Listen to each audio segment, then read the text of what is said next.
Hi guys, দেখতে পাচ্ছ আমি ফাইনালি চলে এসেছি মতিঝিল পার্কে। তো এই পাশে দেখতে পাচ্ছ পার্কের চারিদিক ফাঁকা, মানুষ তেমন নেই পার্কে এখন আপাতত।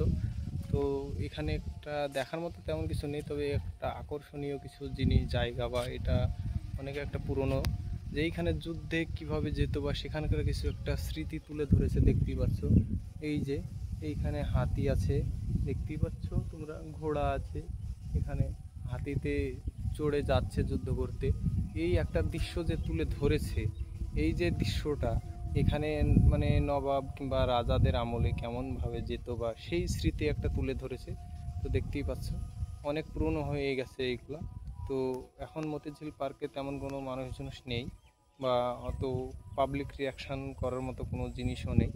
তো দেখতে পাচ্ছ, আর কি বলবো, ভিডিও তোমরা লাইক শেয়ার কমেন্ট করছো না, কিছু না।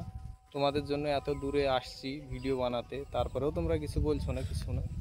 আর কি বলবো, দেখো তোমরা ভিডিও কেমন লাগে। হ্যালো গাইস, তোমরা দেখতে পাচ্ছ আমি আছি আপাতত এখন মতিঝিল পার্কে। তো এখানে দেখানোর একটাই জিনিস, যে দেখতেই পাচ্ছ, দেখো এইখানে দেখো যুদ্ধে যাওয়ার সময় কিভাবে যেত সেই স্মৃতি একটা তুলে ধরেছে। তো এটা অনেক পুরনো হয়ে গেছে, দেখতে পাচ্ছ। এই দেখো নিচে ঢাল পড়ে আছে, তারপর দেখতেই পাচ্ছ এই দেখো তরবারি পড়ে আছে।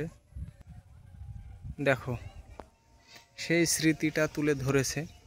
তো এখানে অনেক লম্বা একটা লাইন, দেখতে পাচ্ছ। তো এই আকাশটা খুব মেঘলা আবহাওয়া, তোমরা সম্পূর্ণ বুঝতে পারছো ভিডিওটা।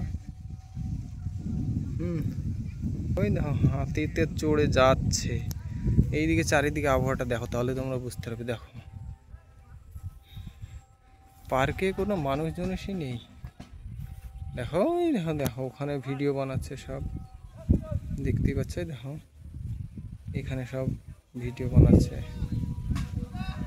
দেখতে পাচ্ছ। ওইখানে একটা ঝামেলা টাইপের কিছু করছে মনে হচ্ছে। দেখো